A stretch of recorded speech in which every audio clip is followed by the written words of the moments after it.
देशातील ताज्या घडामोडी जाणून घेण्यासाठी STV महाराष्ट्र चॅनलला सबस्क्राइब करा, शेअर करा आणि बेल आयकॉन प्रेस करा.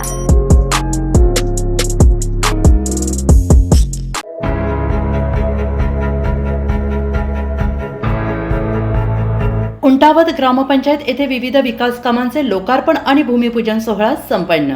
शिरपूर तालुक्यातील ग्रामपंचायत उंटावत येथे सर्व विविध विकास कामांच्या लोकार्पण आणि भूमिपूजन सोहळा आमदार अमरीशभाई पटेल, आमदार काशीराम पवार, जिल्हा परिषद माजी अध्यक्ष डॉक्टर तुषार रंधे, जिल्हा परिषदे माजी उपाध्यक्ष देवेंद्र पाटील, मार्केट कमिटीचे सभापती KD पाटील सर यांच्या शुभ हस्ते पार पडले. यावेळी पंचक्रोशीतील सर्व ग्रामस्थ मोठ्या संख्येने उपस्थित होते.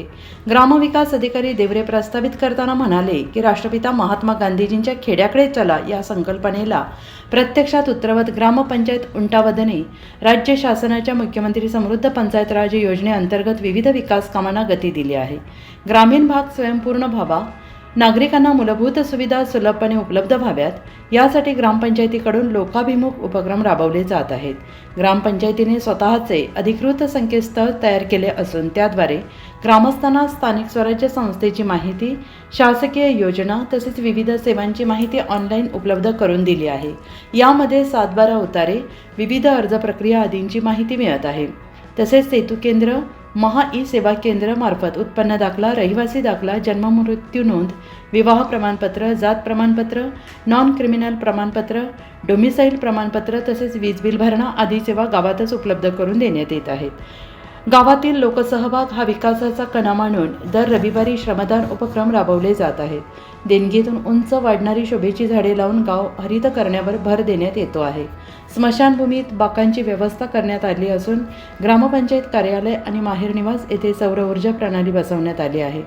याशिवाय पाणीपुरवठा योजना कार्यान्वित करण्यात आली असून 4 नवीन शालेय वर्गखोल्या, समाज मंदिर तसेच भिल्ल समाजासाठी स्वतंत्र सामाजिक सभागृह उभारण्यात आले आहे. या सर्व कामांमुळे उंटावत ग्रामपंचायत विकासाच्या दिशेने आदर्श पाऊल टाकत असून ग्रामस्थांकडून या उपक्रमांचे स्वागत करण्यात येते आहे. अध्यक्षीय भाषणात आमदार अमरीशभाई पटेल यांनी म्हटलं आहे की शिरपूर तालुक्यातील प्रत्येक गावात आज एकच प्रश्न ऐकू येतो, आपण निवडून दिलेला प्रतिनिधी खरंच आपल्यासाठी काम करतोय का? सरपंच, नगरसेवक किंवा ग्रामपंचायत सदस्य निवडताना सामान्य माणूस अंतःकरणाशी हात ठेवून मतदान करतो. हा माझा आहे, हा माझं भलं करेल या विश्वासावर तो मत देतो. पण दुर्दैवाने अनेक वेळा निवडून आल्यानंतर हा विश्वास तुटताना दिसून येतो.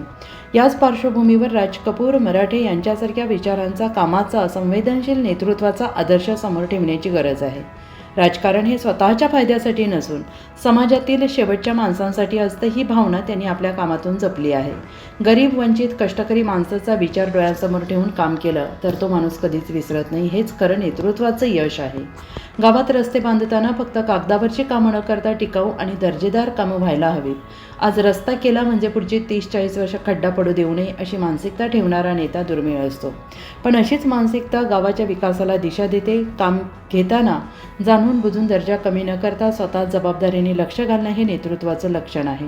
माणसं येतात आणि जातात, पदं राहत नाहीत. पण एखादा गरीब माणसाचं आयुष्य बदललं तर त्याच्या घरात आनंद आला तर तो नेता कायम लोकांच्या मनात राहतो. टीका, आरोप, बोलणं याकडे लक्ष न देता आपण आपलं काम प्रामाणिकपणे करत राहायचं, ही भूमिका आजच्या प्रत्येक सरपंचाने घ्यायला हवी. अशा विचारांचे नेते जर शिरपूर तालुक्यातील 120 गावांमध्ये तयार झाले तर खऱ्या अर्थाने ग्रामीण विकास घडेल आणि लोकशाहीला खरी ताकद मिळेल. कार्यक्रम खेळीमेळीच्या वातावरणात संपन्न झाला. कार्यक्रम यशस्वीतेसाठी सरपंच मनीषा मराठे, उपसरपंच सखाराम पाटील, ग्रामविकास अधिकारी नागराज देवरे, ग्रामपंचायत सदस्य यांनी पुढाकार घेतला होता. सूत्रसंचालन शर्मा यांनी केलं.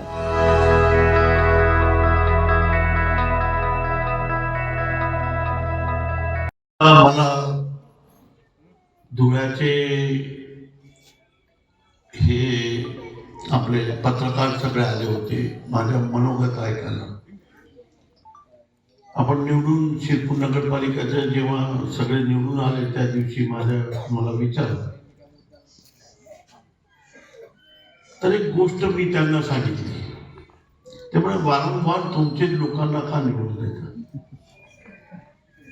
तर मी एक शब्द सांगितलं आणि तुम्ही बी ऐकायला पाहिजे की आमच्या तालुका विचाराने, धुळ्याने नाशिक डिव्हिजन मध्ये 20 वर्ष त्यांचे विचार तुमच्या सगळ्यापेक्षा पुढे आहे.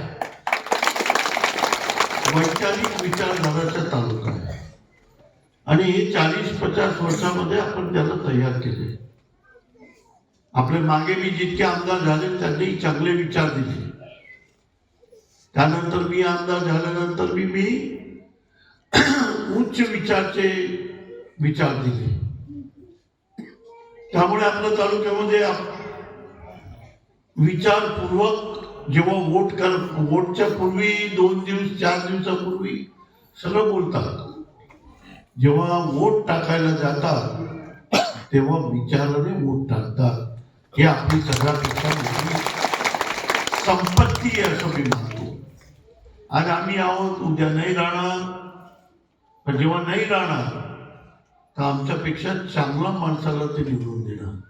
सारखे चांगलं काम करणारे, सगळ्यांना घेऊन जाणारे, सगळे समाजाला घेऊन जाणारे तुम्ही नेतृत्व तयार केलं आणि त्यामुळे चांगले काम, चांगले विचार त्यांनी आपल्या गावाला दिलेले आहे. आपल्याला तालुक्याला समृद्ध बनवायचे आहे. आपल्या तालुक्याला जीवनामध्ये प्रत्येक गरीब माणसाच्या जीवनामध्ये मदत व्हावी. जे आपण पूर्वी बघितलं, जसं राम भगवान जन्माला आले तेव्हा राजा दशरथने त्या राम भगवानाला ऋषीच्या आश्रममध्ये पाठवलं. का पाठवलं?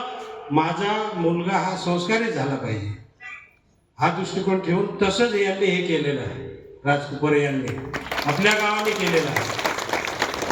राजकुपर इतकं काम करतो आहे, कशामुळे करताय? तुमच्यामुळे. तुमचे गाव एकत्र आहे म्हणून करताय आणि त्यामुळे एकदम चांगलं काम राजकुपर यांनी केलेलं आहे आणि याचा आदर्श आपण सगळ्यांनी घेतलं पाहिजे.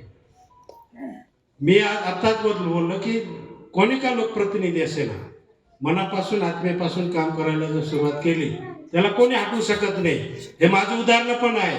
मी 30 वर्षापासून राजकारणात आहे. 15 वर्ष सरपंच गावाचं राहिलो. आज मी माझं गाव मला मी विसरत नाही. का विसरत नाही? जे काम हाताला घेतलं ते मनापासून केलं पाहिजे. आमच्या गावाचा विकास केला पाहिजे हा दृष्टिकोन समोर जर ठेवला कोणी हटवू शकत नाही. आणि जेव्हा मला आमदारकीचं तिकीट मिळतं तेव्हा मी बी स्वतः विचार करतो, मनापासून विचार करतो, मी 1 पैसा कोणाचा खाल्ला नाही तर मला कोणी नाकारू शकत. तसंच आता नगरपालिकामध्ये तसंच झालं की नाही? जो नेते मनापासून ज्याने आत्मा ओतलेला आहे तालुक्यासाठी आणि शहरासाठी, त्यांना कसं नाकारू शकतो? नाही नाकारलं जनतेने. आपल्या घरामध्ये दुसऱ्याने ढुकून बघितलं, आपल्या घरामध्ये दुसऱ्याने ढुकून बघितलं, त्याच्या घरामध्ये अंधार झालं.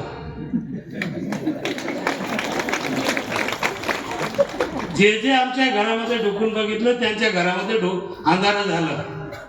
बरोबर ना? आपला तालुका समजदार तालुका आहे. असंच पुढे सुद्धा आपल्याला समजदारी घ्यावा लागणार आहे. कारण आपला तालुक्यामध्ये ग्रामीण भागाचा विकास करायचा आहे, आपल्या शहराचा विकास करायचा आहे. दुसरे येऊन नाही करणार आहे. हे भाषण ठोकून चालले जातात, आपल्यालाच करावं लागणार आहे. त्यामुळे आपले नेते मजबूत बसलेले आहे. आपल्या नेत्यांमार्फत आणखी आपल्या तालुक्याचे आणि आपल्या ग्रामीण भागाचा विकास करून घ्यायचे आहे. आणि कपूर सारखे सरपंच प्रत्येक ग्रामीण भागामध्ये व्हायचे आहे. त्याचे आदर्श घेऊन आपले सगळे खेडे असेच बनवायचे आहे.